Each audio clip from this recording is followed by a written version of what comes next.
Career Story Project Vodcast. This Vodcast is all about sharing and learning from each other's career journeys. I'm delighted to have as my guest, Sam Horn, communications expert and best-selling author. Sam Horn is the founder and CEO of the Intrigue Agency. Sam has 3 TED Talks and 9 books, including Tung Fu, Pop, Concentrate, What's Holding You Back, Got Your Attention, and I think my personal favorite, Someday is Not a Day in the Week. Sam has spoken to 500,000 people at conventions and conferences around the world, and we met at one of these conferences in 2013 at Lake Geneva, Wisconsin, where she was speaking to a group of coaches about the eyebrow test and how to pop your message. As a writer, what got my attention, Sam, when you were speaking and introducing yourself, beyond your extraordinary speaking ability, was your involvement in the Maui Writers Conference, which you were executive director for almost 20 years. Sam, you've had a mission to help people create communications that add value for all involved. You create one-of-a-kind brands. You helped me create my Career Story Project brand. In terms of your career quest and your career journey, where and when did this career quest begin to build what has become a global success, really, with the Intrigue Agency? Thanks for having me on your podcast and for that great question, Karen. It's what really started me was when I was trying to decide what to study in college, and everyone was telling me that I should be a doctor or a lawyer to use my brain, but I didn't want to be a doctor or lawyer. I'd grown up as an athlete. I ran recreation departments I was going to pay my way through college. And however, someone said, Sam, that's a joke career. What are you going to study? Underwater basket weaving or something like that? I wanted to study recreation administration. Huh.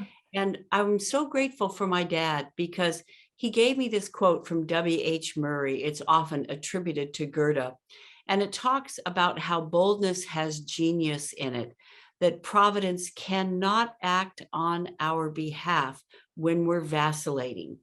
That once we make a decision, though, Providence moves on our behalf and all types of things unfold that never would have happened otherwise.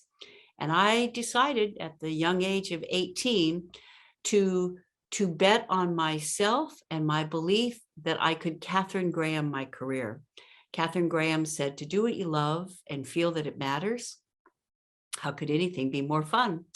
And so I decided to study recreation administration because I felt it was meaningful work. I felt I could contribute and it lit me up. And Karen, that set up a life of serendestiny, where right out of college, I got a call from Hilton from Hilton Head Island to run their fitness department for Sea Pines Plantation. And then from there, I was recruited by Rod Laver to run his tennis facility. And from there, I was recruited by World Championship Tennis to open up the first country club for sports. And then something else happened that set me on another path where I could do work that lit me up, that made a difference. And you ready for the pivotal event that happened? I am. Well, I read in the paper, Washington Post, the word concentration was used 6 times on the front page of the sports section. Chrissy Everett said it was why she'd been able to win the US Open. In fact, the reporter said, didn't the planes flying overhead bother you? And she said, what planes? A golfer had missed a gimme putt on a sudden death playoff hole. And when he asked why he could miss this 3-foot putt that he could make in his sleep, he talked about the clicking cameras of the photographers and how they had distracted him. And I had an epiphany. I thought, we all wish we could concentrate better. And I've never seen any books on concentration. They don't teach us this in school. I've never heard anyone speak about it.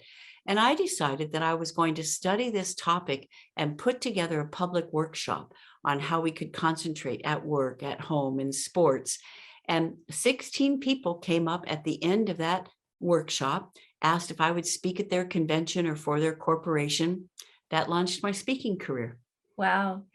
And I do love Concentrate. It's so simple. You use a lot of sports metaphors in that book. I guess that really speaks to the background that brought you to this. And then how did you get into the speaking? Is this something you did naturally? Like some people say, oh, I can't speak, I'm an introvert, or were you always really outgoing?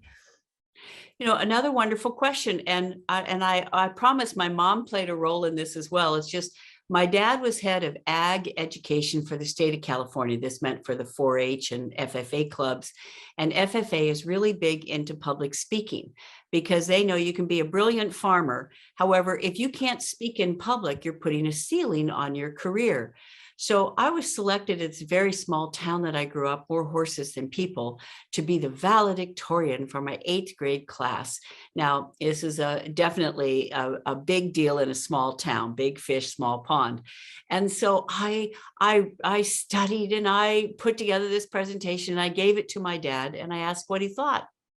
And he knew I wanted an honest feedback. So he said, "It's an okay talk." He said, "You just didn't say anything I hadn't heard before," because I was using the bird leaving the nest, little homily. And he said, "Sam, if we're going to ask people for their valuable attention, it is our responsibility to introduce something original." I said, "Dad, but there's nothing original under the sun." He said, "Of course there is. Do you know what the definition of original is? If people haven't heard it before, it's original." So see, I decided right then that it would be a gift for me to share these ideas that I had researched and that I knew could make a difference on people's performance and their productivity and even their peace of mind. And that I was going to hold myself accountable for introducing new insights and actionable ideas that people hadn't heard before. And that's been a river that's run through my career throughout all my different books and presentations. So we talk about in the hero's journey, this dark night of the soul idea, right? So with the career journey, what I'm sure there were obstacles, but is there an obstacle that stands out that you faced that you could think about that you had to overcome to continue? Because so many entrepreneurs, of course, have that. Karen, and I think it is a challenge facing every entrepreneur and everyone in business. When I first started speaking, which was 30 years ago, there was something called the privilege of the platform, the responsibility that our job was to add value. Our job was to do our homework, to customize our talk for the group, and to deliver relevant information that they could put into use immediately and get real world value, to see the light go on in their eyes. And the same with writing. And in particular, in the last 5 to 10 years, both speaking and writing have been commercialized to the point you've probably heard about, write your book in a weekend and your book is your business card. And speaking almost has become a lost leader where people pitch from the platform and it's really a bait and switch where they're speaking, but they're really just trying to get you to sign up for their program or buy their book or, hire them. And I do not believe that speaking and writing are lost leaders. I do not believe that they're a bait and a switch, and that the bottom line is to convert people and try and sell people and try to manipulate them to purchase something from us. And E.E. Cummings said, to be yourself in a world that is trying all day, every day to turn you into someone else is the hardest battle you will ever fight, and keep fighting. So for the last 5, 10 years, for myself and for everyone I have the privilege of speaking to, writing to, being around, I hope to hold the standard for the integrity of our profession of writing and speaking. And that is to continue to be committed to add value every single time we speak and write. And I believe that if we are in integrity about how we contribute through our writing and speaking, people will resonate with that. They will appreciate that. They will trust us for that, and that we can earn a good living doing what we love and making a difference and making a good living, and without resorting to these tactics where we just see people as metrics and numbers to be converted into sales for us. I agree. And you do hold that standard. And I think you're known for that. To end, I have to ask, what's the next step in your career journey? I'm sure you have something big planned. Thank you. one of the things you stand for, Karen, with your career story and so forth, Tara Conklin said, our greatest work of art is the story we tell about ourselves. And a story I like to tell about myself and my career is I agree with something Jeff Bezos said. He said, the only danger is not to evolve. So, in the last couple of years, I've pivoted. I do a lot of my work virtually now because we just don't have the luxury anymore of being in person. And part of that evolution is I'm taking my book, Tongue Fu, which has been out in the world for more than 25 years now, and I'm updating it. And this time it's going to be called Talking on Eggshells, because I feel in today's stressful world that so many of us feel like we're tiptoeing, and people get angry and people take their anger out on us, and everything is polarized. And how can we once again, when people are quick to react, how can we set an example for respect?